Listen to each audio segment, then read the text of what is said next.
सावधान.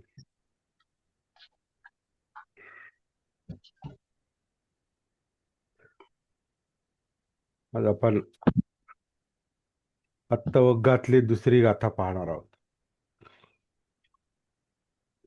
अत्तवग्ग म्हणजे आपण. अत्त म्हणजे आत्मा, सेल्फ, आपण, स्वतः. अत्त म्हणजे मी नाही. अत्त म्हणजे हे अस्तित्व, आपण. मी हा अं, अं, काय म्हणतात, पर्सनलाइज शब्द आहे. पर्सनलाइज म्हणजे जसं आपण, मी म्हणजे आपण आपलं वेगळं अस्तित्व मानतो.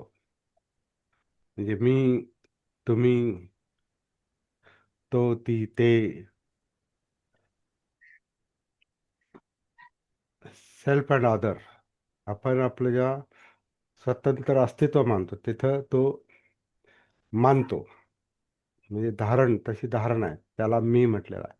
आणि आत्ता हा जो शब्द आहे म्हणजे आपण अशा अर्थाने आपलं अस्तित्व, आपलं जीवन, अशा अर्थानं तो आत्ता शब्द आहे. त्याला म्हणजे थोडासा फरक आहे त्याच्यामध्ये, मी मध्ये आणि आत्ममध्ये. जसं आता आपण आत्मभान जर म्हटलं, सती, भान, आत्मभान म्हणजे आपल्या अस्तित्वाचं भान. आत्मभान म्हणजे मीचं भान, तो त्याच्यात येतो तो भाग. मी हा आत्तामध्ये असू शकतो, परंतु आत्ता म्हणजे आपण एक अस्तित्व म्हणून, एक जीवन म्हणून. आपण म्हणजे जसं आता आपण चार सतीपट्टणाच्या याच्यात पाहतो की ही काया, जाणीवा, आपलं चित्त, मनोधम्म, कायेला असलेली इंद्रिय, पंच इंद्रिय, आणि सहावं मन हे पण इंद्रिय मानलेलं आहे. म्हणजे सहा इंद्रिय हे आत्ता आहेत, हे आपण आहात. ह्याच्यात मी असेल तर ती वेगळी धारणा आहे, ती वेगळी भावना आहे, ती वेगळी समज आहे.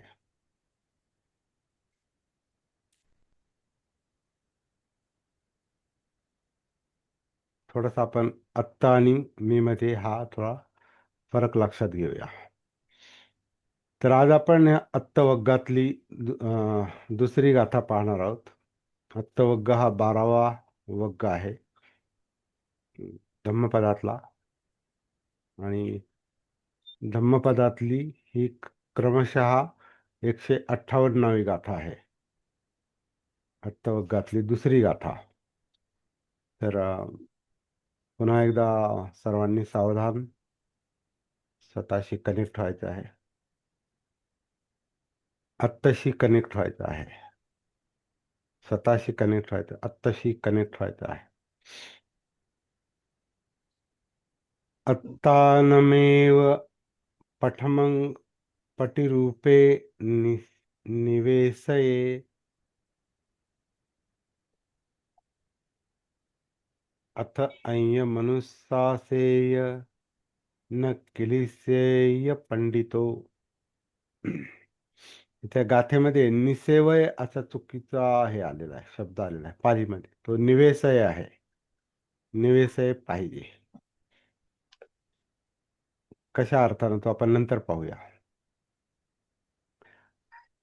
जे अं, आवश्यक आहे, उचित आहे, ते आपण आधी करावं. जे उचित आहे ते आधी आपण करावं, मग दुसऱ्याला सांगावं, उपदेश करावा. असं करणाऱ्या असं करणाऱ्याला पंडित म्हटलेला आहे. तो असं जो करतो त्याला दुःख होणार नाही, यातना होणार नाहीत, क्लेश होणार नाहीत. म्हणजे जो आधी स्वतः अनुभव घेतो, समजून घेतो, मग इतरांना सांगतो,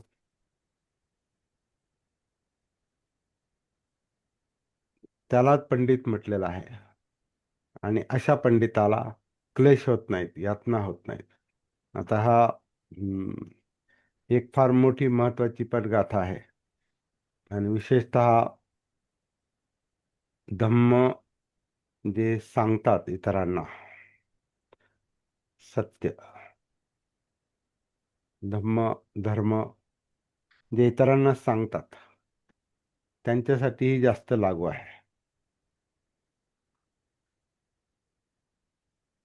ज्यांना अनुभव आहे याचा त्यांच्या तर लगेच ही गाथा लक्षात येईल.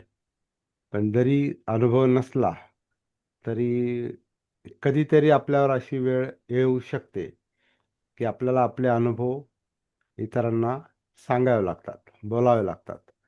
तुम्ही ठरवा किंवा नका ठरवू, सगळ्याच गोष्टी ठरवून नाही होत. काही गोष्टी अशा असतात की ओघाने ते आपल्याला इतरांशी बोलावे लागतात, कोणत्या ना कोणत्या निमित्तानं.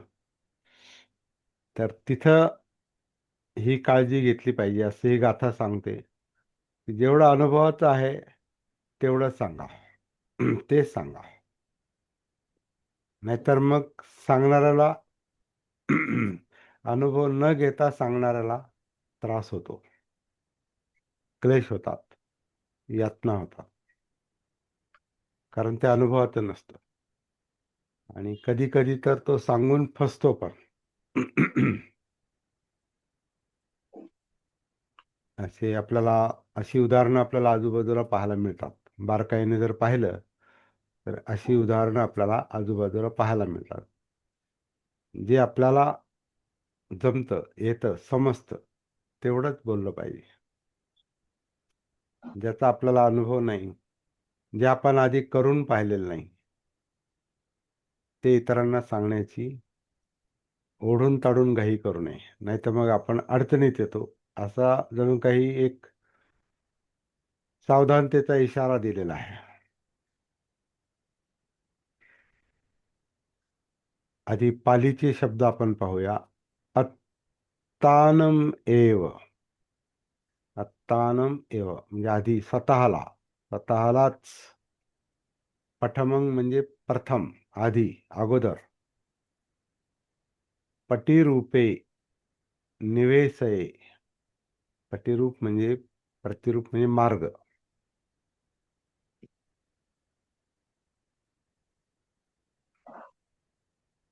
आधी स्वतःला मार्गावर म्हणजे शिकवणीवर म्हणजे धम्म मार्गावर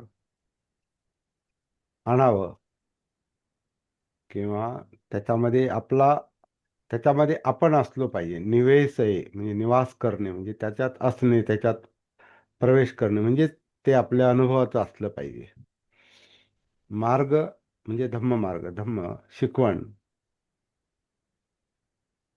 ती त्याच्यात आपण आधी असलं पाहिजे. पठमंग. मग अथ अय्य मनु अथ अय्य अथ अय्यं अनुशासेय असे 3 शब्द आहेत. ते एकत्र अथ मनुशासेय असं आहे ते.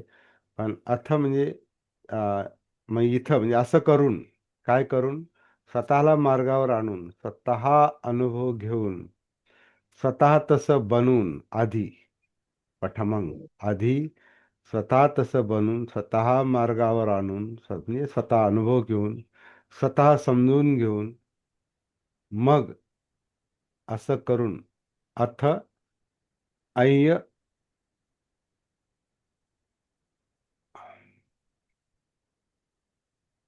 जे लोक उशिरा येतात त्यांच्यासाठी मग वेगळा हे करावं लागतं.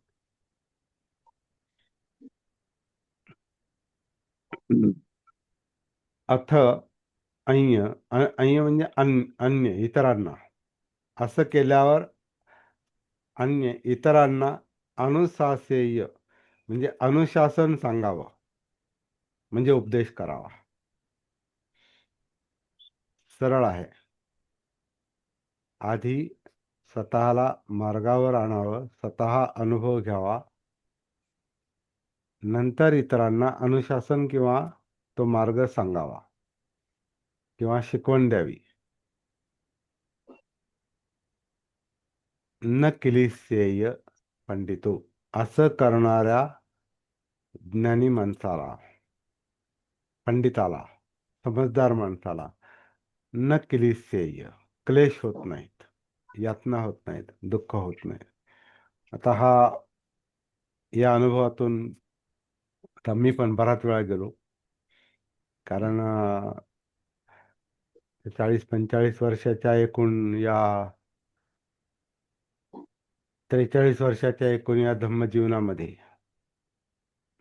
सुरुवातीचा काळ हा असा शिकण्याचा आणि ज्या संस्थेत मी होतो तिथे त्रैलोक्यमध्ये किंवा त्रैरत्नमध्ये शिकवण्याचा शिकण्याचा आणि शिकवण्याचा काळ हा बराच वेळा समांतर चाललेला होता. माझ्या बाबतीत पण अनेकांच्या बाबतीत पण शिकण्याचा आणि शिकवण्याचा काळ समांतरच चाललेला होता. कारण ती यंत्रणा तशी आहे की शिका, सांगा, पण शिक्षण किती झालं पाहिजे आणि सांगायला कधी सुरुवात केली पाहिजे याचा काही एक निकष तिथे मला मला तरी आढळला नाही. आणि त्याच्यामुळे बऱ्याच वेळेला अडचणीत मी स्वतः पण आलेलो आहे. कारण आपण बोलून जातो. कारण आपल्याला एक आपलं स्वतःच सती नसते, भान नसतं. आणि भान नसल्यावर काय होतं, बोलायचं तर आहेच, भानावर असो किंवा नसो, बोलायचं तर आहेच. का? तर ती व्यवस्था तशी आहे, ती सिस्टमच तशी आहे की तुमचं व्यक्तिगत अस्तित्व कधी सार्वजनिक बनून जातं हे लक्षातही येत नाही. आणि मग तिथं आपण जेवढा अनुभव घेतलेला आहे, जेवढं आपलं समजलेलं आहे, त्याची शहानिशा न करता, त्याची पडताळणी न करता, कारण भानच नाही. जो जागृतीचा अभ्यास जो सुरुवातीपासूनच आधी पाहिजे, तो नसल्यामुळं ध्यान साधना आहे, पण सतीचा अभ्यास नाही, जागृतीचा अभ्यास नाही. मग जागृतीचा अभ्यास नसेल तर मग आपण स्वतःचं भान येत नाही. भान नसेल तर आपण जे काही बोलतो करतो ते भानावर नसताना जर करत असू आणि त्याच्यात जर चुकीचं असेल तर ते चुकीचे पण आपण मग रेटतो एक प्रकारे. जणू काय आपण आपल्या हातात नसतो, हे आपलं बोलणं आपल्या हातात नसतं, आपली कृती आपल्या हातात नसते आणि करून तर जातो.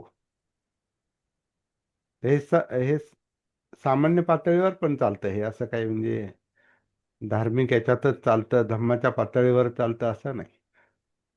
सगळीकडेच हे चालतं की कारण माणसाचा मी जो आहे या आत्तामध्ये जो मी येतो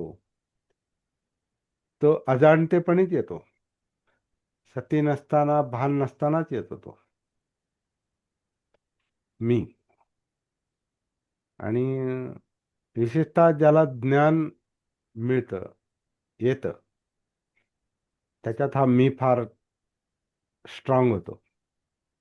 म्हणून जास्त ज्ञानी माणसं जास्त अहंकारी असतात. सामान्य माणसं पण अहंकारी असतात, परंतु त्यांच्याकडे जेवढं असतं तेवढा त्यांचा अहंकार असतो.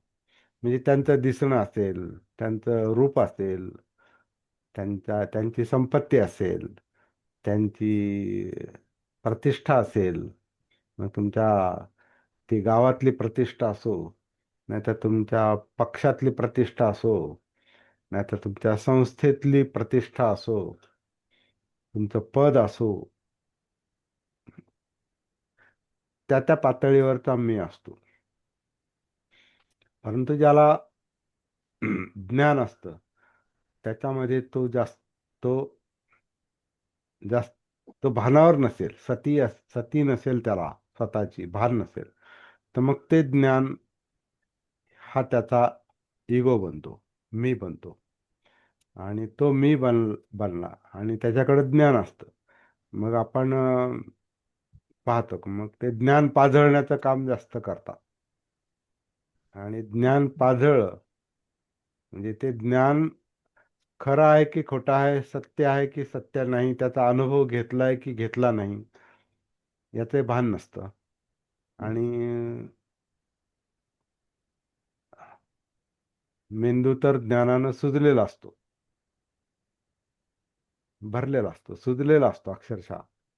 आणि मग त्याच्यामुळे त्यांच्या वाणीवर जर त्यांचं संयम नसेल, ज्ञान आहे पण वाणीवर संयम नसेल, म्हणजे ज्ञानाचं भान नसेल का याच्यातलं आपलं किती आहे, आपलं म्हणजे अनुभवातलं किती आहे, त्या निवेश आहे त्याच्यात उतरलो किती आपण, याचं भान नसेल, तर मग बोलताना तो बऱ्याच गोष्टी चढवून सांगतो,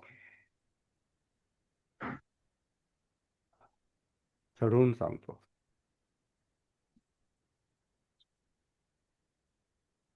ज्ञान मिळणे ही काय फार मोठी गोष्ट नाही, पण अनुभव ही मोठी गोष्ट आहे. ज्ञानाचं ज्ञान म्हणजे ज्ञानाचं भान, आणि तेही व्यावहारिक ज्ञान म्हणजे अनुभवातलं ज्ञान.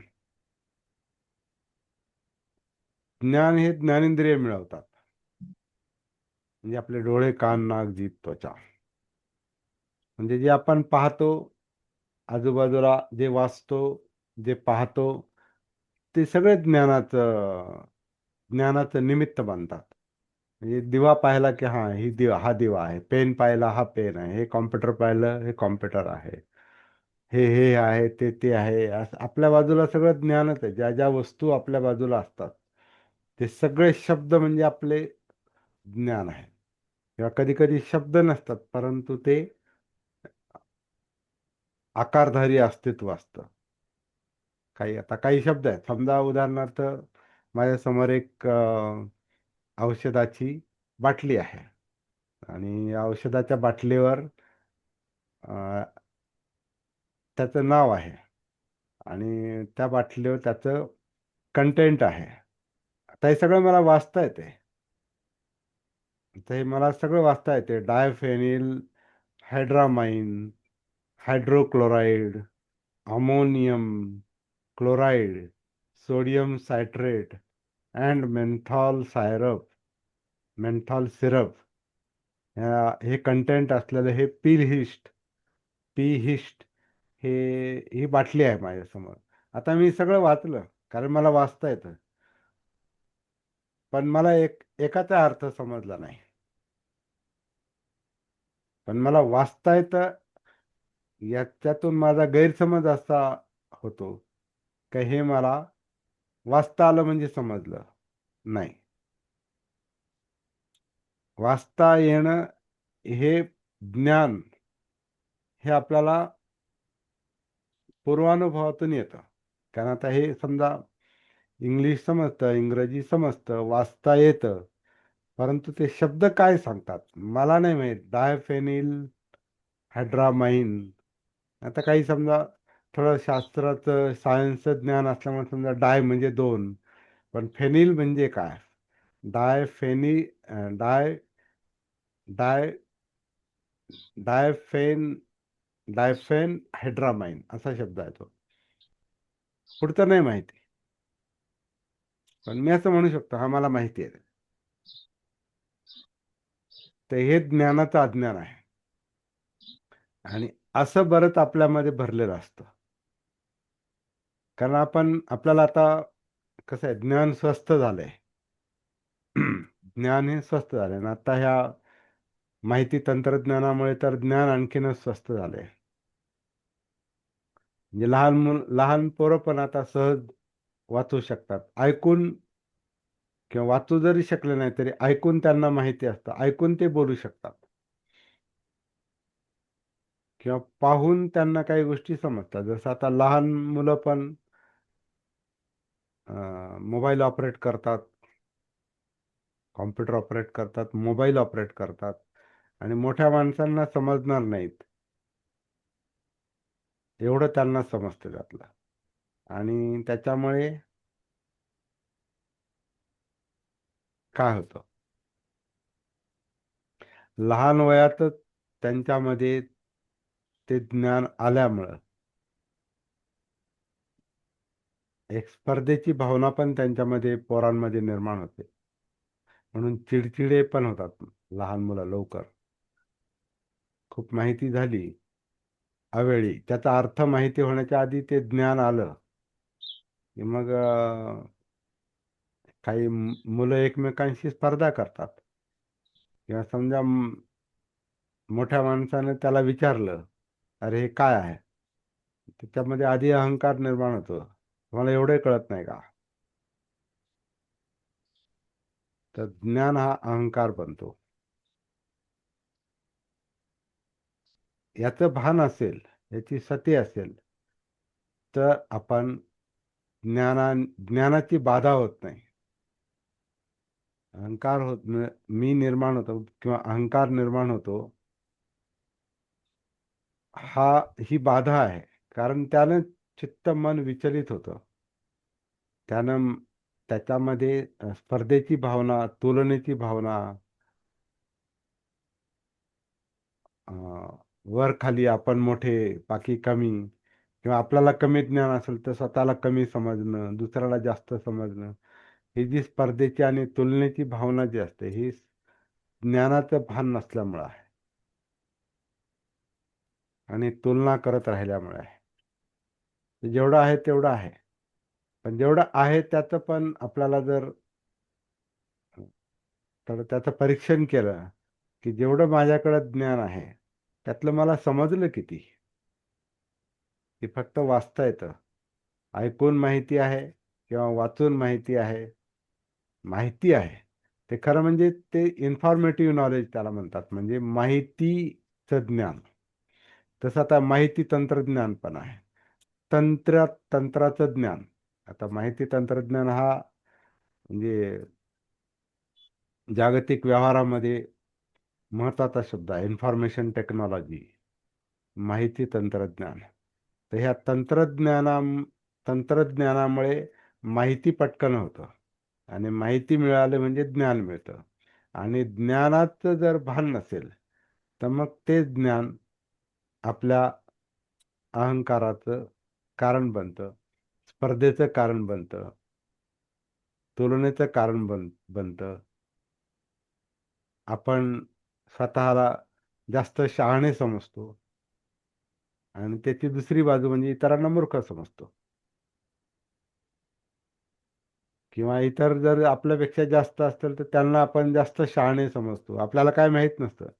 एखाद्याला समजा एखादा खूप बोलणारा असेल, बोलण्यात फार हुशार असेल, तर ज्याला कमी बोलता येतं, ज्याला कमी माहिती आहे, तो काय म्हणतो, अरे बापरे इतकं सांगतो, इतकं बोलतोय म्हणजे याच्याकडे फार ज्ञान आहे. मग तो स्वतः कुचंबतो, कुचंबणा त्याला स्वतःची, त्याची स्वतःची कुचंबणा होते. अरे बापरे, मला तर एवढं बोलता येत नाही, मला तर एवढं माहिती नाही. कारण त्याचं ज्ञान, त्याच्याकडं माहिती आहे, इन्फॉर्मेशन आहे, आणि त्याचं ज्ञान याला आहे त्याच्यापेक्षा जास्त वाटतं, कारण याचं अज्ञान असतं.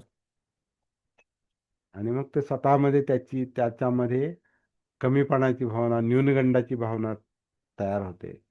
तर हा जो, हे जे या ज्या मानसिक घडामोडी चाललेल्या असतात ना, हे सगळं मनोधम्मानुसती नसल्यामुळं आहे, भान नसल्यामुळं आहे. म्हणजे चारही पातळीवरचं भान नाही.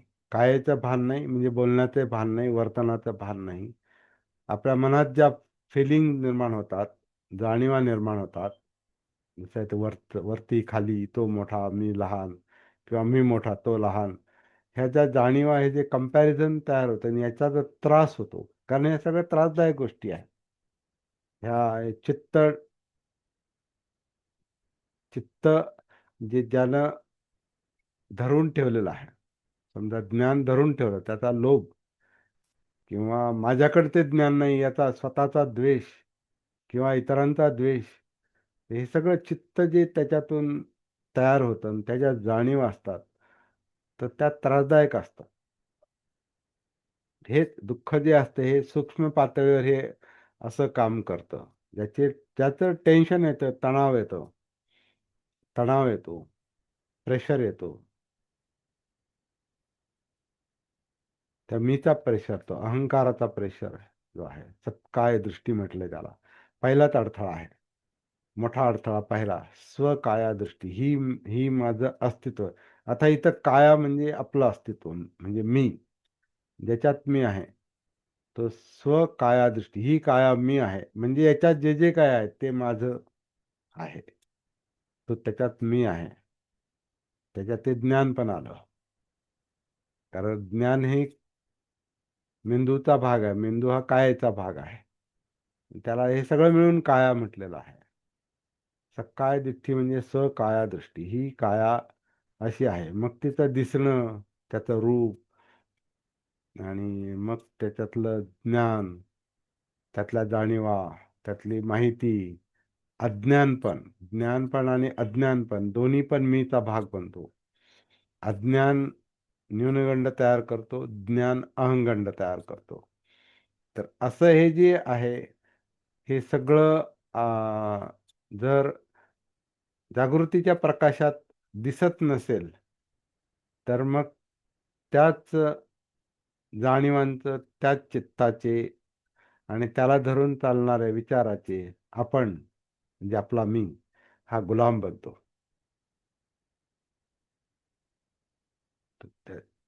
त्याच्यानुसारच ते वर्तन चालतं मग.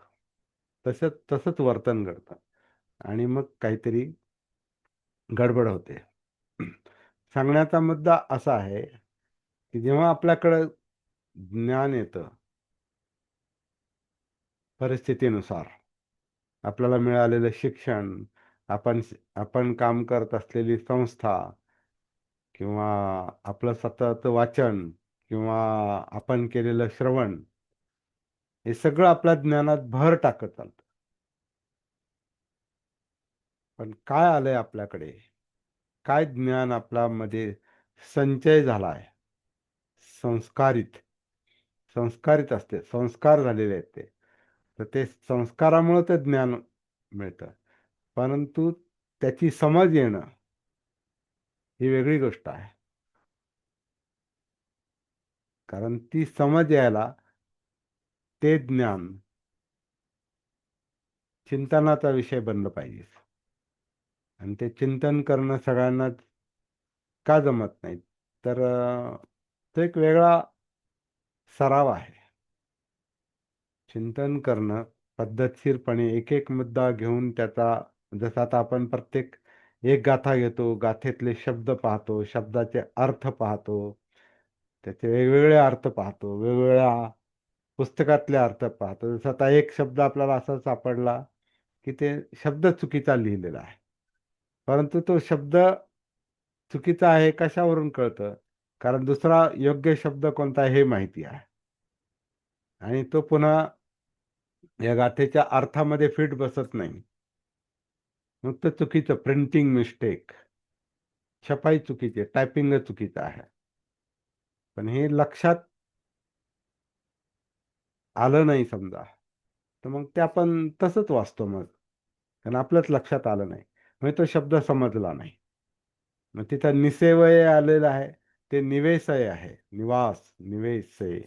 तर ते मिस्टेक आपल्याला तेव्हाच समजते जेव्हा त्याचं आपल्याला त्या ज्ञानाचं, आपलं त्याच्या अर्थाचं भान आहे.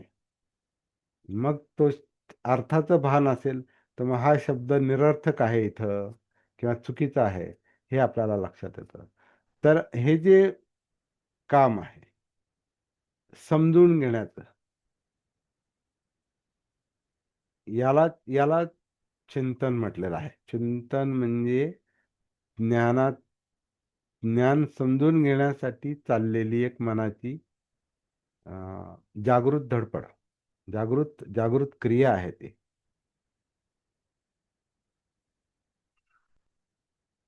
तीन प्रकारच्या ज्या प्रज्ञा सांगितल्यात, श्रुतमय प्रज्ञा, चिंतनमय प्रज्ञा, सुतमया पय्या, चिंतामया पय्या आणि भावनामया पय्या. पय्या म्हणजे प्रज्ञा. तर सुतमया पय्या म्हणजे ऐकून मिळालेलं ज्ञान किंवा प्रज्ञा पण असू शकते. समज, तेवढी समज ऐकून मिळालेली समज, ऐकून मिळालेलं ज्ञान, श्रुतमया पय्या. आता बुद्धाच्या काळात लिखित शब्द नव्हते म्हणून ऐकून माहिती व्हायचं किंवा पाहून, तर त्याला सुतमया पय्या म्हटलेलं आहे. तो शब्द चुकीचा आहे की बरोबर आहे की तसाच बुद्धांनी उच्चारला असेल असं नाही, परंतु ऐकून पाहून किंवा किंवा ज्ञानेंद्रियातून मिळालेलं ज्ञान असं आपण म्हणू शकतो. ज्ञानेंद्रियातून, कारण सगळे ज्ञानेंद्रिय ज्ञान देतात. बाहेर वस्तूंचं ज्ञान किंवा आकाराचं ज्ञान जे प्रकाशात मिळतं आपल्याला डोळ्यांमुळे, ऐकून मिळालेलं ज्ञान, पाहून झालेलं ज्ञान, ऐकून मिळालेलं ज्ञान, गंधाचं ज्ञान,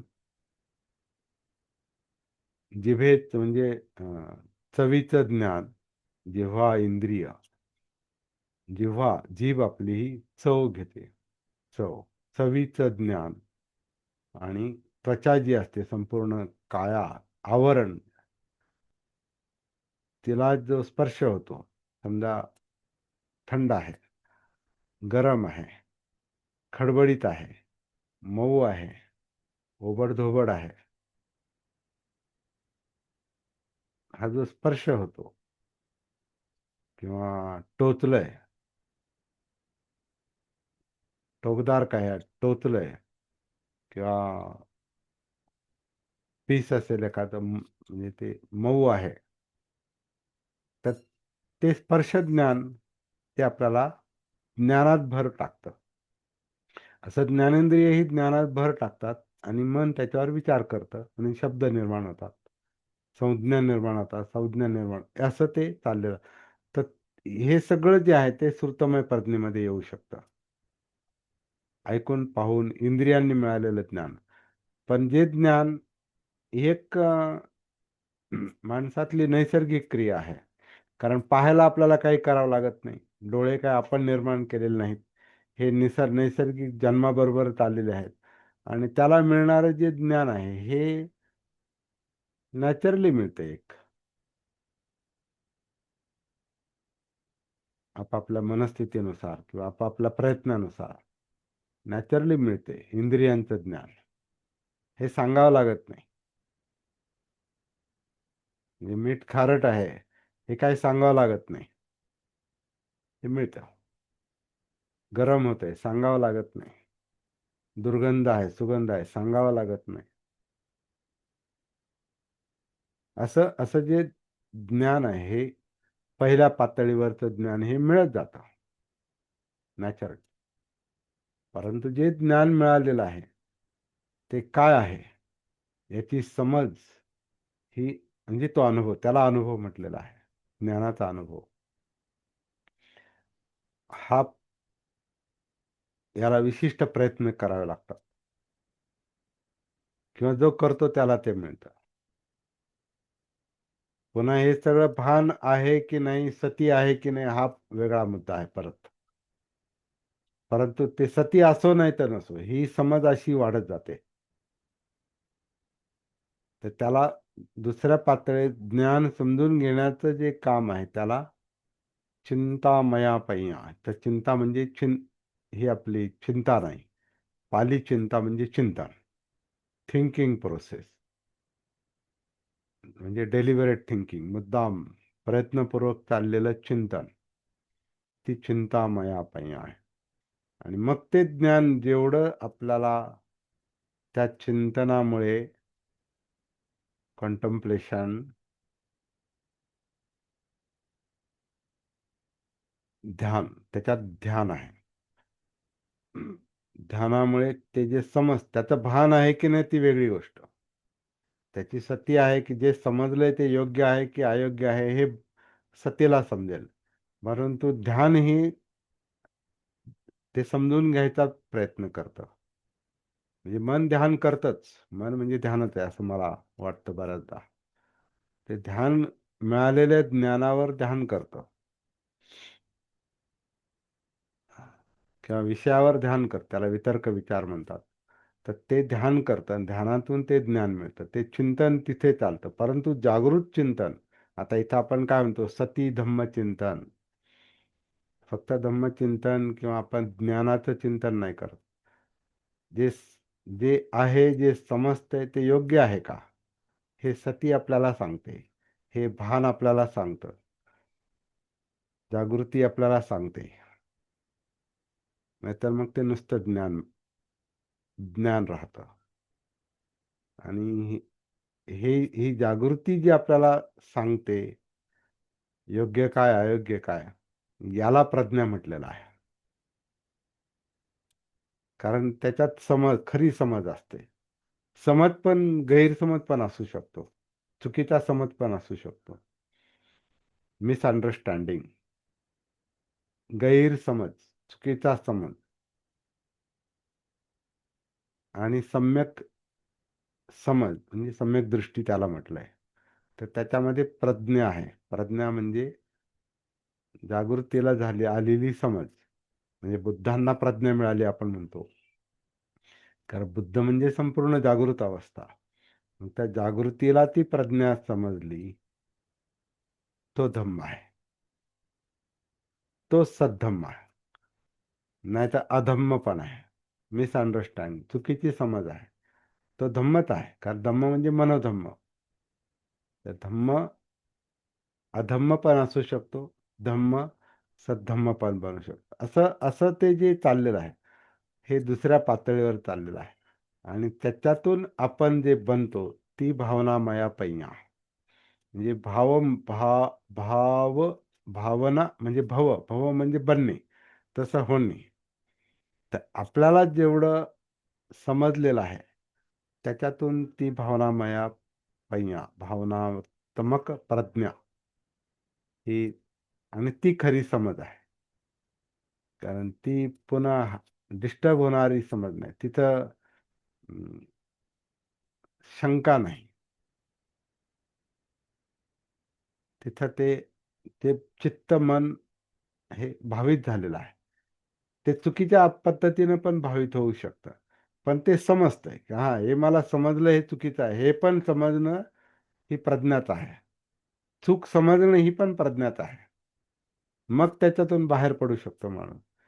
असं हे जे काम चाललेलं आहे, हे काम आधी झालं पाहिजे. समजून घेण्याचं काम आधी झालं पाहिजे. त्याला पंडित म्हटलेलं आहे. पंडित म्हणजे पांडित्य, ज्ञानी अशा अर्थाने. पंडित म्हणजे समज, समजदार, ज्याला दृष्टी प्राप्त झालेली आहे, समज आलेली आहे, आणि योग्य समज आलेली आहे. समज चुकीची पण असू शकते.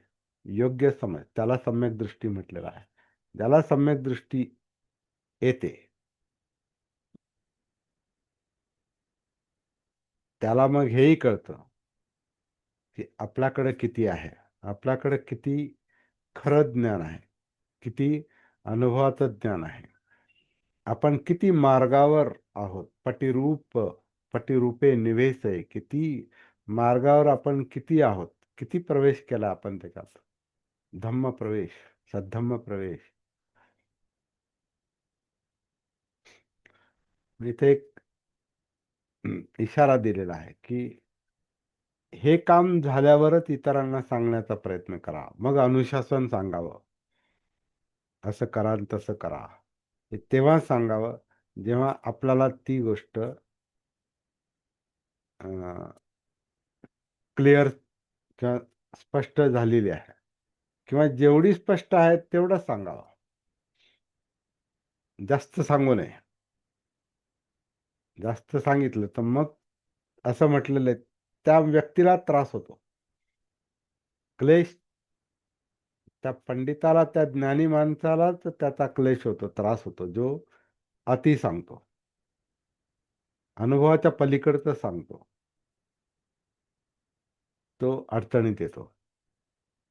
म्हणून अलगद्दुपम सुत्तामध्ये धम्माला सर्पाची पण उपमा दिलेली आहे. सर्प, साप जर पकडायचा असेल तर तो जर योग्य पद्धतीनं पकडला नाही तर तो सर्प आपल्या मृत्यूचं कारण ठरतो. म्हणून सर्प पकडण्याचं ज्ञान म्हणजे फार मोठी कठोर उपमा आहे ती, पण ती सत्य आहे. ती सत्य आहे. आध्यात्मिक क्षेत्रामध्ये असा दंश झालेले खूप लोक आहेत. आणि काही लोकांवर ते इतका विकृत परिणाम झालेला असतो तर त्यांना स्वतःला खतम करावं लागतं. पण काही आध्यात्मिक गुरु हे जे त्या चुकीच्या वर्तनामुळे, कारण जे माहिती नाही म्हणजे लोकांच्या अज्ञानाचा गैरफायदा घेऊन स्वतःचं अर्धवट ज्ञान सांगण्यात ते जे शक्ती घालवतात किंवा तसा प्रयत्न करून आपला आपला जो मी आहे, आपला जो अहंकार आहे त्याला संतुष्ट करण्याचा प्रयत्न करतात. ते लोक पुढे अशी अडचणीत येतात कारण तो गुन्हा ठरतो. कारण त्याच्यातून ते माणसाचा, समोरच्या माणसाचा म्हणजे ज्याचा त्याच्यावर विश्वास आहे, कारण समोरचा अज्ञानी मनुष्य विश्वास ठेवतो. आध्यात्मिक गुरुवर तर फार विश्वास असतो. तो काही सांगो ते पूर्व दिशा, ते बरोबरच असणार असा त्याचा गैरसमज असतो. तो विश्वास ठेवतो आणि हा त्याच्या विश्वासाचा गैरफायदा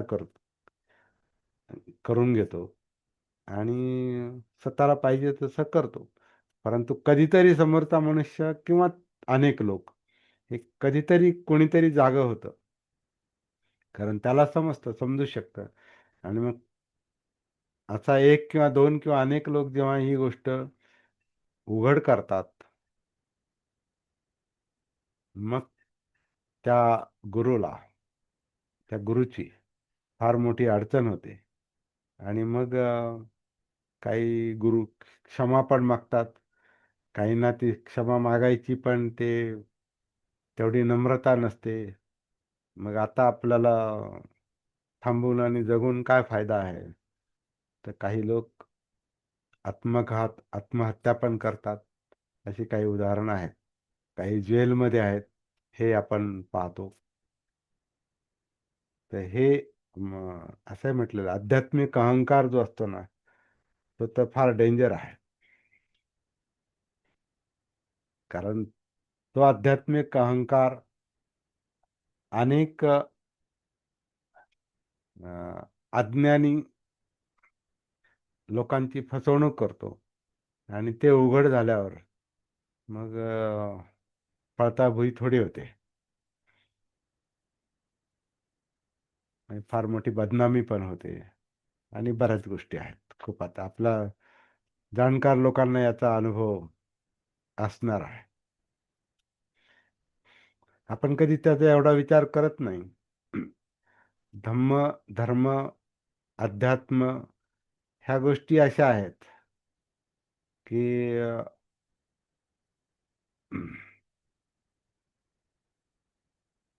ज्ञानाचा, अनुभवाचा जर अ, अनुभवाचं जर आपल्याला भान नसेल, आपल्या ज्ञानाचं, आपल्या अनुभवाचं आपल्याला जर भान नसेल आणि आहे तसं आपण व्यक्त होत राहिलो, सांगत राहिलो, बोलत राहिलो, कृती करत राहिलो, तर ते करताना लक्षात येत नाही आपल्याला. कारण भानच नाही, सती नाही, जागृती नाही. करताना जर आपल्या लक्षात आलं नाही तर मग पुढे फार मोठी अडचण होते. ह्या गोष्टीला धरून ही गाथा सांगितलेली आहे की अशा पंडिताला, अशा ज्ञानी माणसाला, असं काम करणाऱ्याला फार मोठा त्रास होतो. म्हणून सावधानता, सती, जागृती, भान.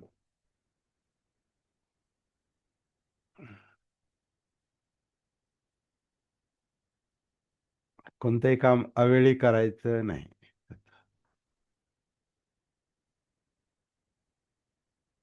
पण हे सांगणारं पण कोणीतरी पाहिजे.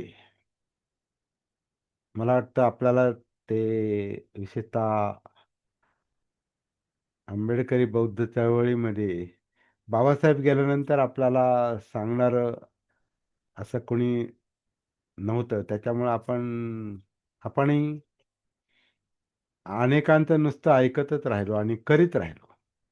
आणि इतकं आता काही ते 1-2 पिढ्या त्याच्यामध्ये मी तर म्हणतो गेल्या, वाया पण गेल्या. एक पिढी तर नक्कीच गेली. दुसरी पण म्हणजे आता आत्ताचे तरुण लोक, मी आता माझ्यावरून पाहतो हा. दुसऱ्या पिढीला तर आपण मार्ग पण नाही दाखवू शकलो. म्हणजे धम्मप्रचार करणाऱ्यांच्या कित्येकांच्या घरामध्ये धम्म नाही, असं पण पाहायला मिळतं. त्याचे एक कारण आपण स्वतःच आहोत. ते मुद्दाम नाही केलं, ते झालं. कारण त्या भ्रमामध्ये, त्या अहंकार म्हणा, धार्मिक अहंकार, त्या अहंकारामध्ये आपण असे काही वाहवत गेलो.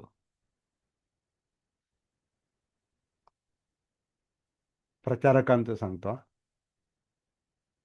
असे काही वाहवत गेले प्रचारक की त्यांचं घरातच लक्ष नव्हतं. आणि हे सामाजिक क्षेत्रात पण आहे, पाहायला मिळतं आपल्याला. राजकीय क्षेत्रात किंवा सामाजिक क्षेत्रामध्ये कित्येक आता पुढाऱ्यांची मुलं मार्गावर नाहीत. अनेक धम्मप्रचारकांची मुलं मार्गावर नाहीत, फॅमिली मार्गावर नाहीत. त्याच्यामुळे त्यांच्या घरामध्ये क्लेश. तर हे आपण मुद्दाम केलं नाही, भान नसल्यामुळे, सती नसल्यामुळे, जागृती नसल्यामुळे आपल्याला कळालंच नाही. तर ठीक आहे, देर आहे दुरुस्त आहे. उशीर जरी झालेला असला तरी ही चुकीची परंपरा खंडित झाली पाहिजे. ही मला म्हणजे अनुभवातून माझी आता असा निष्कर्ष निघतोय की सावध झालं पाहिजे. म्हणायला आपण पुष्कळ म्हणतो, बाबासाहेबांना हे करायचं होतं आणि ते करायचं होतं आणि भारत बौद्धमय करायचा होता. इथं मला माझं घर सांभाळता येत नाही नीट. हे किमान गैरसमज तरी नसले पाहिजेत, खूप मोठे असे एकदम अं, टोकाचं अंतर नसलं पाहिजे दोन पिढ्यांमध्ये, घरामध्ये प्रचारकांच्या. इतरांचं सोडा, परंतु सामाजिक कार्य करणाऱ्यांच्या किंवा धम्मप्रचारकांच्या. कारण ते आता ही गाथा त्यांच्यासाठी आहे, असं मी त्याचा अभ्यास केल्यानंतर माझ्या लक्षात आलं. ही पंडितांसाठी म्हणजे कसं, जे लोक समज आहे त्यांना, त्यांच्यात ज्ञान आहे, सगळं आहे आणि काही अनुभव पण आहे, परंतु भान नसल्यामुळे, पूर्ण भान नसल्यामुळे ती समज नाही की आपण काय केलं पाहिजे आणि किती बोललं पाहिजे, किती सांगितलं पाहिजे.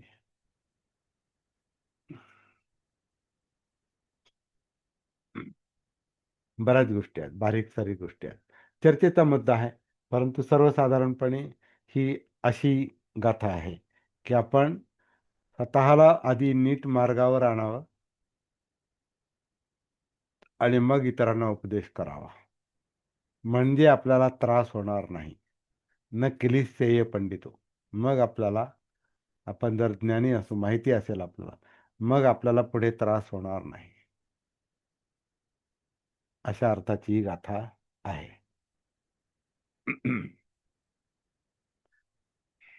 एक, आता बोला. हा. मी अनेक. अनेक कार्यकर्ते जे आहेत, हा. धम्मप्रचारक आहेत, त्यांच्या घरी गेलो. हम्म.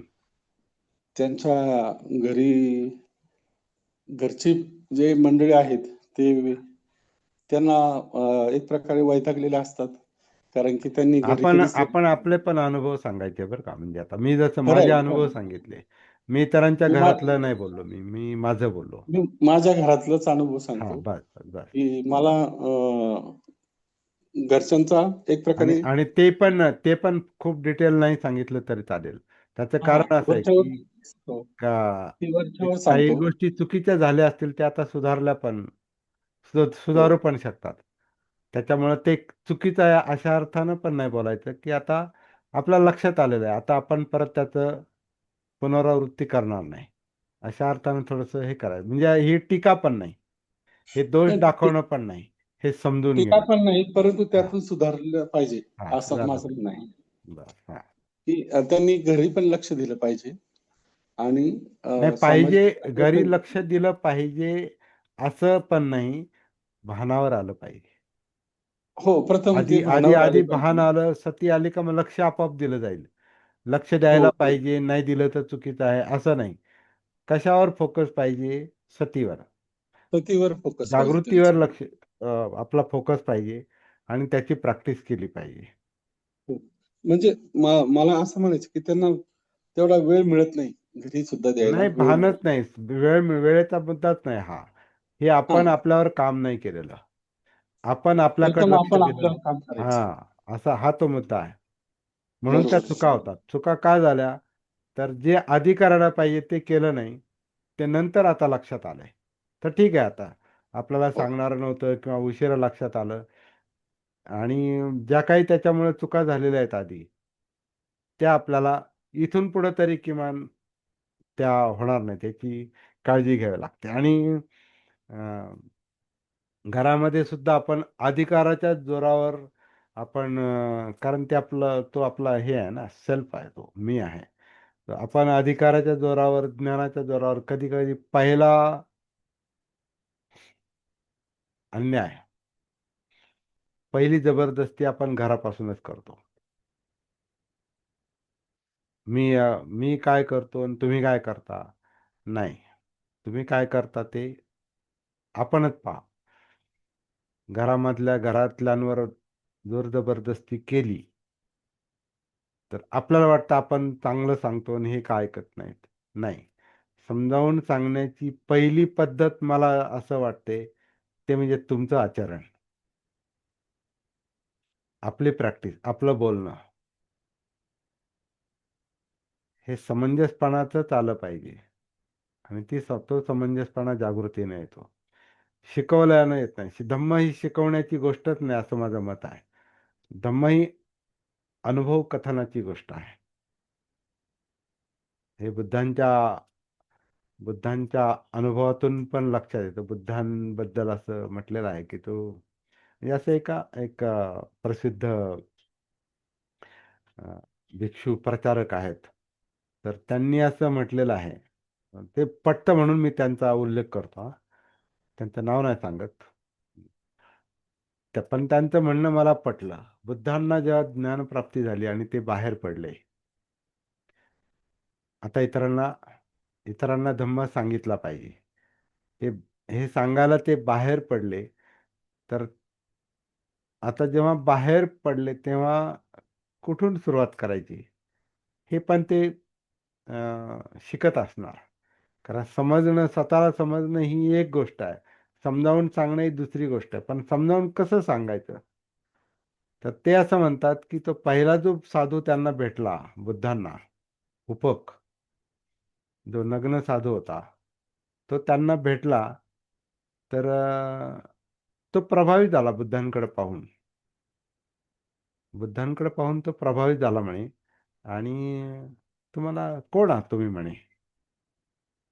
तर त्यावेळची जी भाषा होती त्या पद्धतीने त्याने विचारलं, तुम्ही कोण आहात? तुम्ही जरा वेगळेच दिसताय, कोणी काय प्राप्ती झाली का तुम्हाला? तुम्ही कोण, देवलोकातून आलात का? ती भाषा होती. कारण अशा याच्यात तो पहिला, कारण देव सर्वज्ञ आहे, सर्व श्रेष्ठ आहे आणि तो ज्याला सापडतो तो श्रेष्ठ आहे, अशी एक धारणा आज पण आहे. देव भेटला, तर तुम्ही देव आहात का? देवलोकातून आलात का? देव आहात का? ते म्हणे नाही, मी देव वगैरे नाही. "मग तुम्ही कोण गंधर्व आहात का?" नाही म्हणे. ते एक ती एक अवस्था, प्राप्तीची अवस्था काय असेल त्या, मला त्यातलं माहिती नाही, पण ती ही भाषा आलेली आहे, ग्रंथामध्ये पण आलेली आहे. देव आहात का, गंधर्व आहात का? नाही. मग किन्नर आहात का? नाही. मग कोणी जे काही हे आहात, उच्च अवस्था आहेत प्राप्तीच्या, ते शब्द उच्चारतो, नंतर म्हणतो नाही नाही म्हणताय तुम्ही सगळं, मग तुम्ही मनुष्य आहात का, सामान्य मनुष्य आहात का? तर म्हणे नाही, मी सामान्य पण नाही. मग कोण आहात तुम्ही? तर म्हणे मी बुद्ध आहे. तर त्यावेळेला बुद्ध हा शब्द माहिती नव्हता लोकांना. बुद्ध हा शब्द माहिती नव्हता. तर म्हणे मला दुःखमुक्तीचं ज्ञान झालेलं आहे.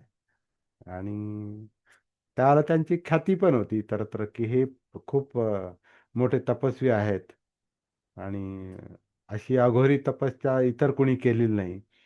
ही सिद्धार्थ गौतमांची ख्याती पण होती. परंतु त्याच्या त्या तपस्येच्या, त्या ध्यानांच्या जोरावर त्यांना ती प्राप्ती मिळाली नव्हती. त्यांना ती प्राप्ती मिळाली ही जागृतीच्या आधारावर. बुद्धांना आपण सम्मा संबुद्ध, संपूर्ण जागृती म्हणतो. म्हणजे जागृतीमुळे त्यांना ती, सतीमुळे त्यांना ती परिपूर्ण जागृतीची म्हणजे बुद्धत्वाची अवस्था प्राप्त झाली. त्याच्यामुळे त्यांना अस्तित्व समजलं, जीवन समजलं, आणि म्हणून ते बुद्ध झाले. दुःखमुक्त्याचा परिणाम दुःखमुक्ती झाला. त्यामुळे मी बुद्ध आहे. तर बुद्ध, तोपर्यंत त्या उपकाला माहिती नव्हतं बुद्ध म्हणजे काय. पण हे जेव्हा म्हटले मला मिळालंय ते दुःखमुक्तीचं ज्ञान, ज्याच्यासाठी सगळे धडपडतात, ते मला मिळालं म्हणे. तर तो उपक जो होता तो अहंकारी होता, कारण तो तपस्वी होता, तर त्याच्यामध्ये अहंकार होता. तर हे जेव्हा म्हणाले की मला मिळालं, तर तो म्हणाला हा मिळाला असेल म्हणे. ठीक आहे. त्यानं ऐकलं नाही पुढे. तर ते भिक्षू जे सांगतात,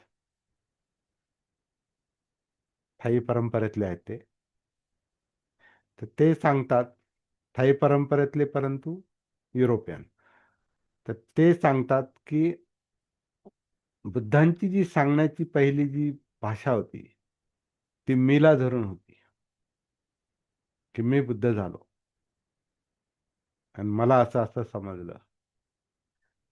तर ह्या मी मुळे त्याच्यातला मी जागा झाला आणि ते तुलनेनं पाहायला लागला. कसा, मी पण तपस्वी आहे, मला कसं नाही समजलं? मी पण नग्न साधू आहे, मी पण इतके दिवस तपश्चर्या करतो नाही. तुम्हाला तपश्चर्येतून सापडलं, याचा समज असा होता का त्या तपश्चर्येतून सापडलेलं नाही.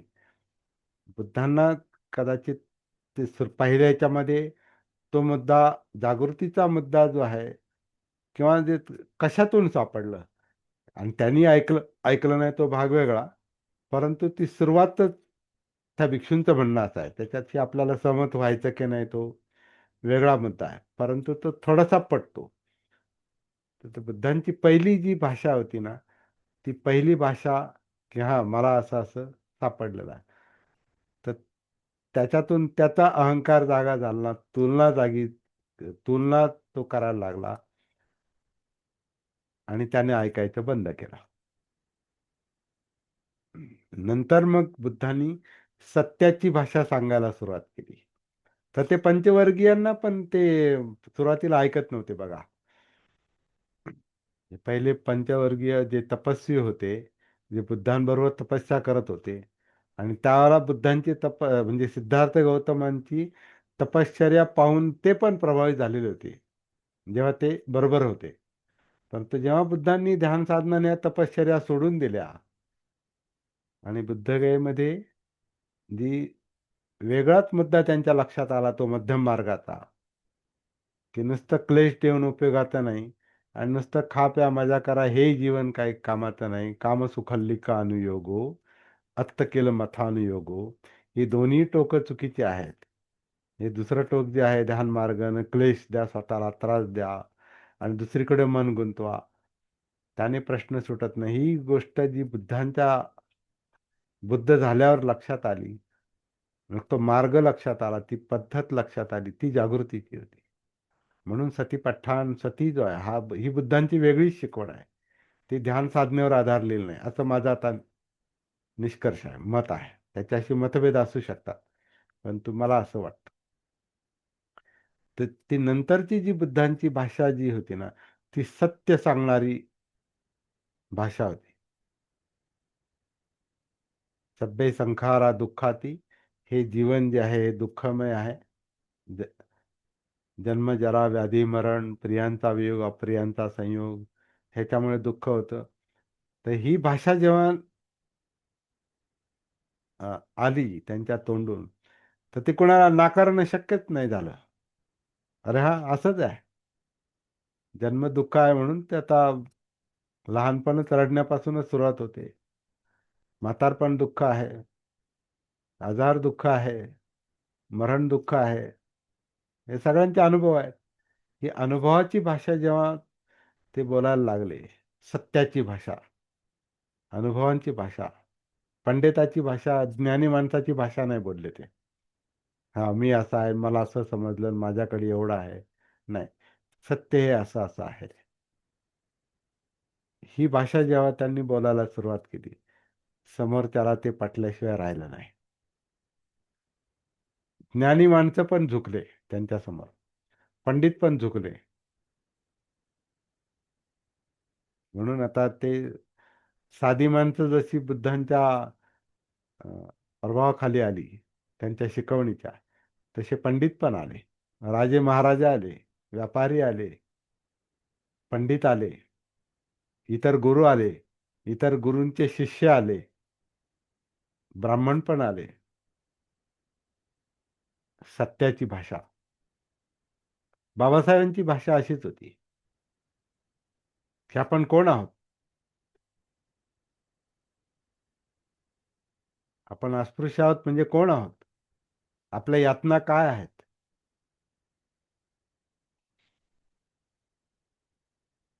त्याला कारण काय आहे, त्याच्यामुळे आपण काय परिणाम भोगतो, कसे जगतो, आणि आपलं वागणं पण कसं आहे, अशी अशी ती भाषा आहे. तुम्ही असं करा आणि तुम्ही तसं करा, मी बघा कसा पंडित झालो आणि तुम्ही पण नाही. शिक्षण घ्या, पण शिक्षणाबरोबर नीतिमत्ता पण पाहिजे. नाहीतर शिलाशिवाय शिलाशिवाय ज्ञानी लोक जर तयार झाले, तर त्यातच या समाजात आणि राष्ट्राचा ऱ्हास आहे. ते म्हटले, राष्ट्राचा नाश हा शीलभ्रष्ट ज्ञानी लोकांमुळे होणार. त्याचं आपण आत्ताही उदाहरण घेतो. आत्ताही आपण परिस्थिती पाहतो. हेच कारण आहे. लोकांना वाटतं आपल्याला खूप समजलं आणि खूप ज्ञान आलं, आणि मग वर्तनाचं भान नाही. आपल्याला काय समजलं भरपूर, ज्ञान भरपूर झालं. अगदी काही लोक ज्ञान कोळून प्याले, पण समजलं का? राज्यघटना समजली का? माहिती असणं, त्याचं कायद्याचं ज्ञान असणं वेगळी गोष्ट आहे. कायदा समजला का? घटना समजली का?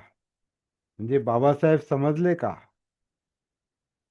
असा तो मुद्दा आहे. तर ते आपण आजही पाहतो. बुद्धांच्या बाबतीत तेच घडलं, आणि म्हणून ती वेगळी जी भाषा होती ना त्यांची, ती अंतर्दृष्टीची आणि समजदारीची भाषा, ती अहंकाराची भाषा नव्हती, मीची भाषा नव्हती, सत्याची भाषा होती. म्हणून बाबासाहेब पण म्हणे, सत्याला शरण जा, दुसरे कोणाला शरण जाऊ नका, व्यक्तिपूजा करू नका. आता हे जे शब्द आहेत, हे आपल्याला समजून घेण्याची गरज आहे, बाबासाहेबांचे आणि बुद्धांचे पण. पुढचा काळ हा आहे असं दिसतंय.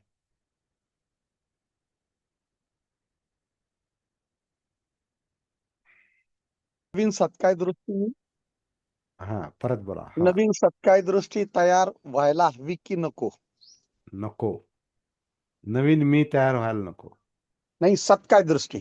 सत्कार दृष्टी म्हणजेच मी आहे. हो. स्वकाया दृष्टी म्हणजे मी, हा मी आहे. आणि मी असा आहे हम्म. आणि मला ते बदलायचं नाही आणि माझंच बरोबर आहे आणि आणि त्याच्यामुळे म्हणजे आणि बाकीचे चुकीचे आहेत. आणि सर, प्रचार करत असताना हा मी खूप तयार होत असतो. हो, खूप ज्ञान आहे ना, तयार होत प्रचार असतो. म्हणजे ज्ञान आहे. नाही नाही, मग तो मी आपोआप तयार होतो. मी आ, हे आपोआप करतो, हे आपोआप माझ्या. आपोआप नाही त्यात आपल्याला सतीचा अभ्यास कमी पडतो, हो, जागृतीचा अभ्यास कमी पडतो, आपण आपल्याशी कनेक्टेड नसतो. मी जेव्हा आपण येतोच आपल्याशी आणि कनेक्टेड मी आला असतो, की मग तिथे अधोगतीला सुरुवात होते. हा, परंतु मी जर लक्षात आला तर तो मी कमी होतो, असा पण आहे. हो. मी ही फिक्स गोष्ट नाही, कोणतीही गोष्ट फिक्स नाही, अनित्य आहे, त्यालाच अनित्य म्हटलंय.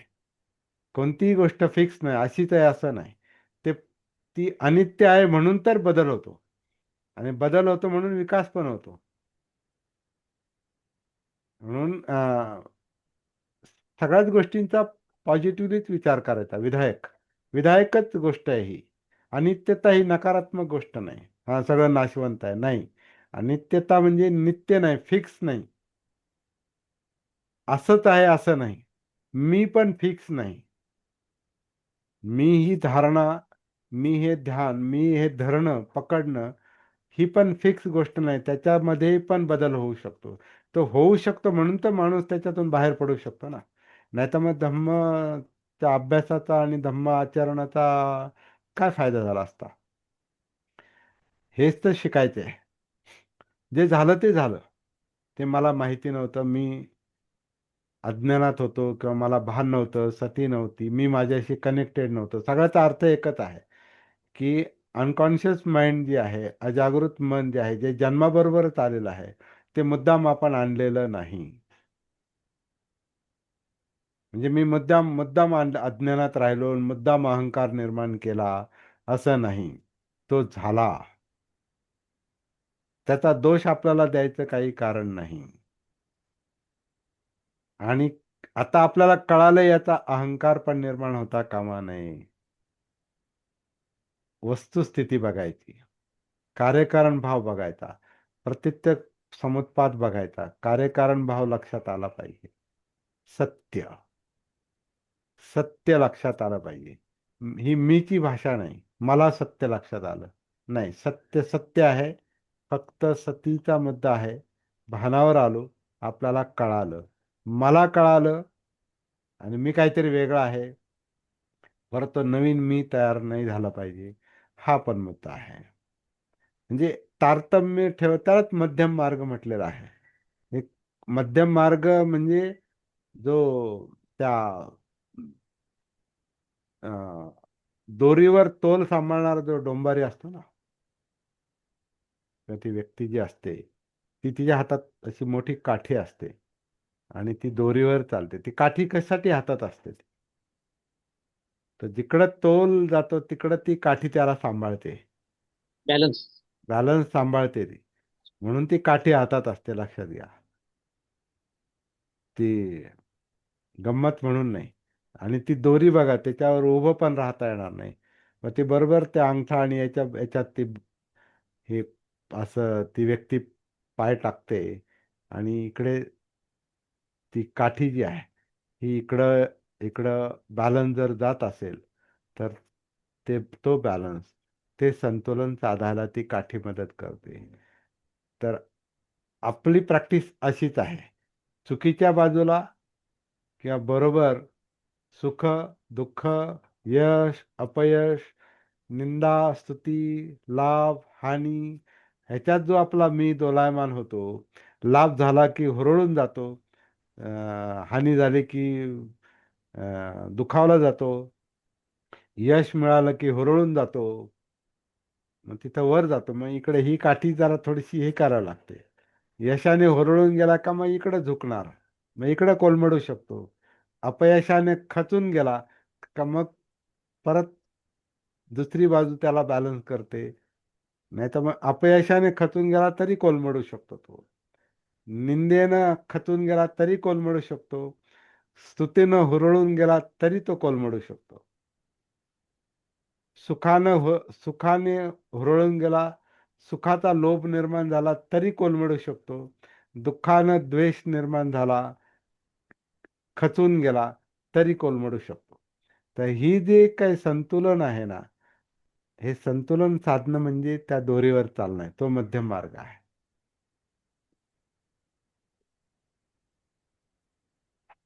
हे काम सती करते, भान आहे ते, आणि ते माणसामध्ये नैसर्गिकच आहे.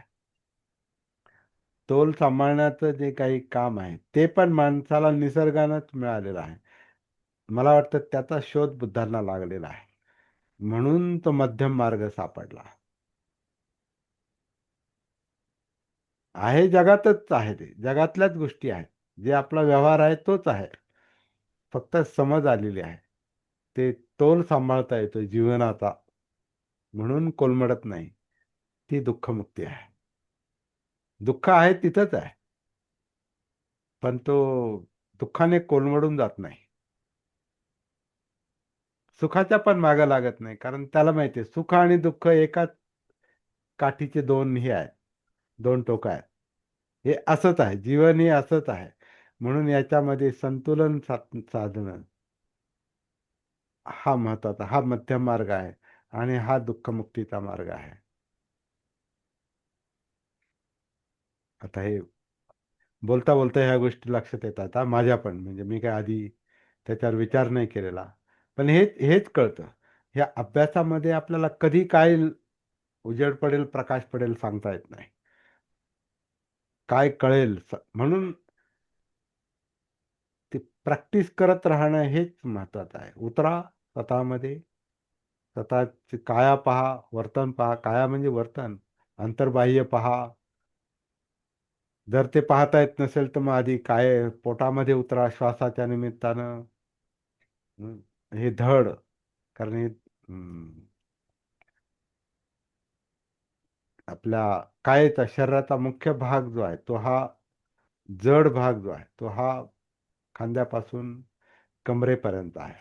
बाकीचं पण आहे, परंतु जास्त जे काही काय म्हणतात मुख्य जो भाग आहे तो हा. आणि याच्यात उतरणं, काल मी हे पण पाहिलेलं आहे, एक व्हिडिओ पाहिला, तो पटला मला. ते असं म्हटलेलं आहे, माणसाचा मेंदू, विचार हा जसा डोक्यामध्ये असतो तसा पोटात पण आहे म्हणे. आता ते मला त्याच्यावर थोडंसं हे करावं लागेल, प्रॅक्टिकली ते गोष्ट कशी आहे ते पाहावं लागेल, प्रॅक्टिसमध्ये, साधनेमध्ये. परंतु ते बरोबर आहे. म्हणजे आपण व्यवहारात पण म्हणतो अन्नासाठी 10 दिशा, म्हणजे पोटाच्या विचारानं माणूस म्हणजे अस्तित्व टिकून राहण्यासाठी. पोट म्हणजे काय की अस्तित्व, हे जगणं, हे टिकून राहण्यासाठी माणूस 10 दिशेला धडपडतो, अन्नासाठी 10 दिशा. तर ते बरोबर आहे. माणसाचं विचार जो असतो ना तो पोटात पण असतो.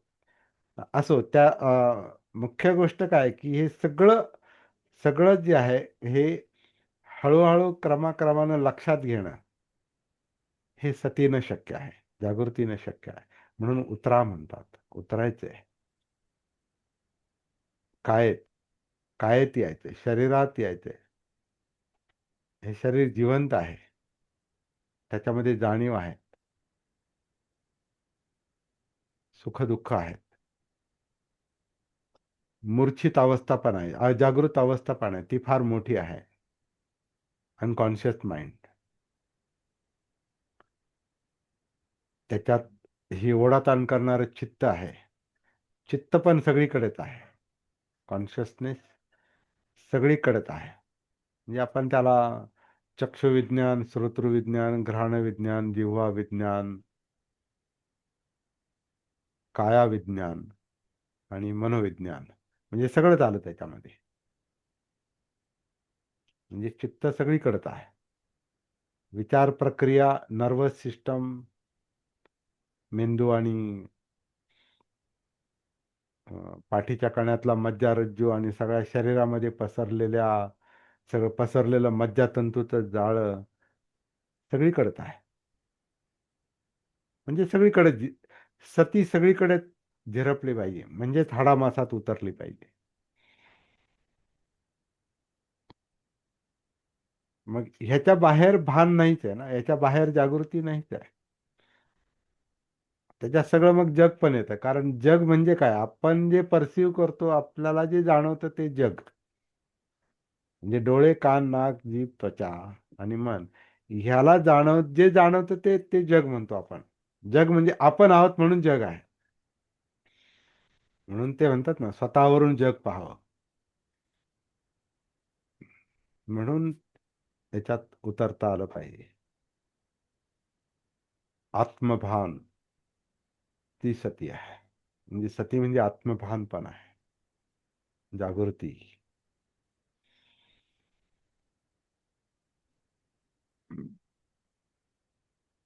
सगळं सापडेल आहे त्यामध्ये.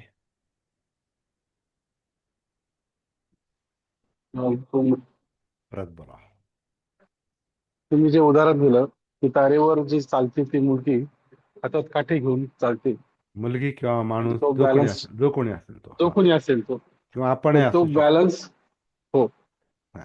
तो बॅलन्स, दोन टोकाचा बॅलन्स करण्यासाठी ती काठी हातात धरलेली असते. तसा हा सतीचा एक प्रकार आहे की सती ही आपली नेहमी बॅलन्स मध्ये ठेवते.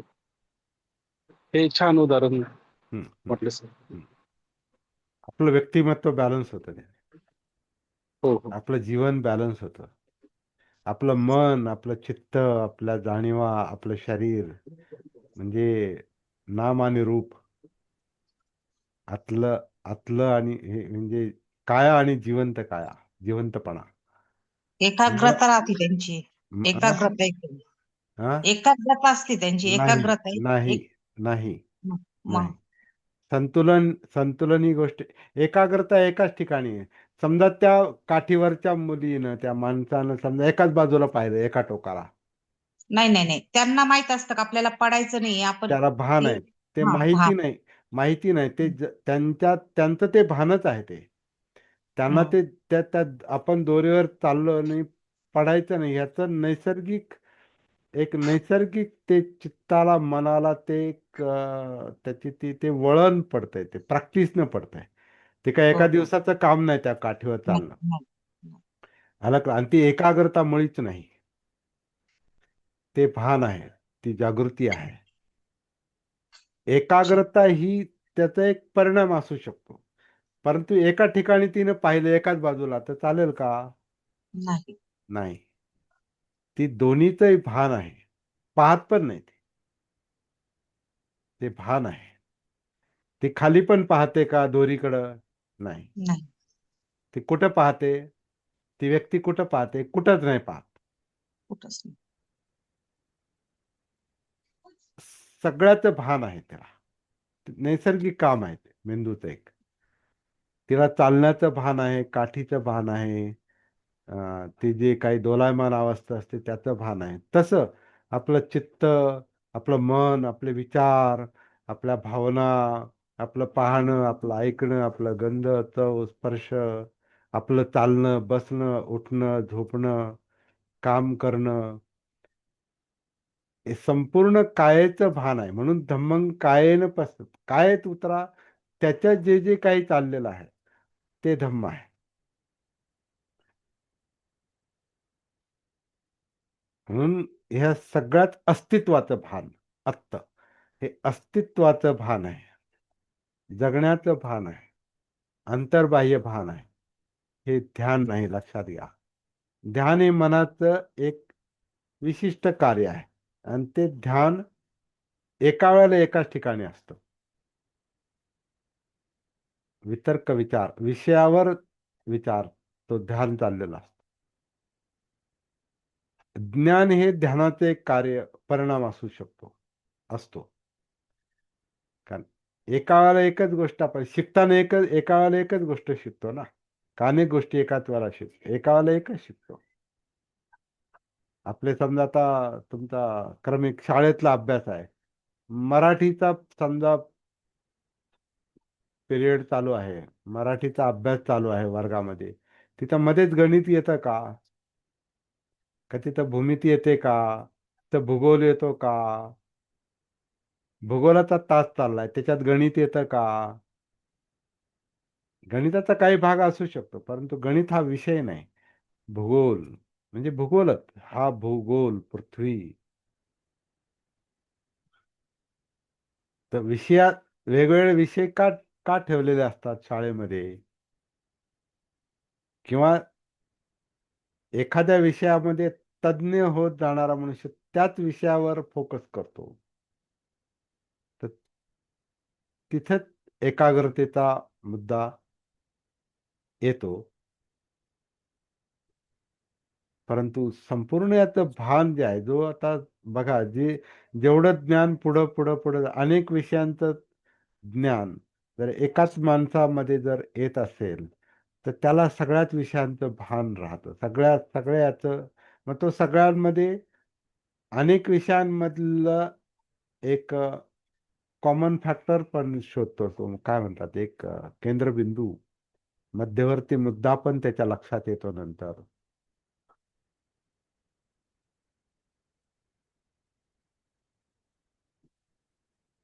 बाबासाहेबांकडे अनेक विषयांचं ज्ञान होतं. आणि एक मनुष्य जीवनाचा एक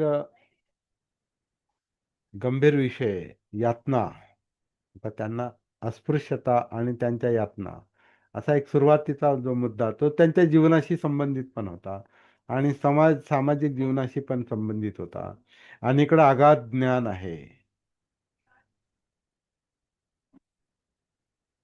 त्या ज्ञानातून ते जे संतुलन जे आलेलं आहे, जे जीवन समजलेलं आहे, त्याच्यातून ज्या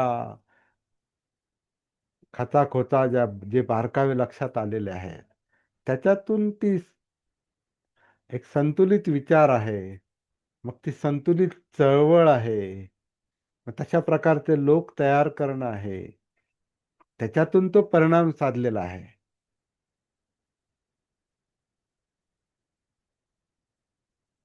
ती फक्त एकाग्रता एकच नाही धरून चालले ते. एकाग्रता हे मनाचं वेगळं काम आहे. संतुलन जे आहे, सती जागृती जी आहे, ती संतुलन आहे. सगळं एकाच वेळा लक्षात येतं. आणि जी माणसं एकाच गोष्टीवर एकाग्र ध्यान करतात, ती एकाच बाजूला जातात. म्हणून ध्यान करणारे लोक बघा, सामाजिक याच्यामध्ये कुठं नाहीत जास्त, कारण ते एकाच बाजूला चाललेत. त्या हेतू चांगला असेल, पण हे संपूर्ण व्यक्तिगत जीवनाचं आणि सामाजिक जीवनाचं भान नाही ना. त्या बरेचसे ध्यान करणारे लोक जे स्वतःमध्ये मशगूल असतात, त्यांना सर्वांगीण भान येत नाही. हे वेगळं काम आहे. हीच गोष्ट सिद्धार्थ गौतमांना शेवटी जी लक्षात आली, अरे मी एका वेळेला एकच केलं, ते एक केलं, हे एक केलं, हे एक केलं, ते अनेक गुरूंकडून शिकले, स्वतः पण काही केलं स्वतःच्या अंडरस्टँडिंग नुसार. म्हणजे नाही, पण ते सगळं ते गाणं मला आवडतं. ते एक दिल के तुकडे हजार हुए, कोई यहाँ गिरा कोई वहां गिरा. तसं माणसाचं चित्त थोडं इथं, थोडं तिथं, थोडं तिथं, थोडं तिथं, आणि त्याच्यामध्ये मिळतं सगळं, बरंच ज्ञान मिळतं. परंतु हे सगळ्याचं जे भान आणि त्यातला जो एक केंद्रबिंदू आहे, तो मनुष्याच्या जीवनाशी संबंधित आहे, ते दुःख आहे. ते दुःख मुक्ती हे महत्वाचा मुद्दा आहे. दुःख विसरून तुम्ही दुसरीकडे ध्यान देत असाल, तर दुःखमुक्ती नाही मिळू शकत. दुःखाचा विसर पडू शकतो त्याच्यात, पण तात्पुरता. असा तो काहीसा मुद्दा आहे. आता हे काही गोष्टी बोलता बोलता लक्षात येतात, म्हणजे चिंतन करता करता, सती धम्म चिंतन करता करता काही गोष्टी आत्ता लक्षात येत आहेत.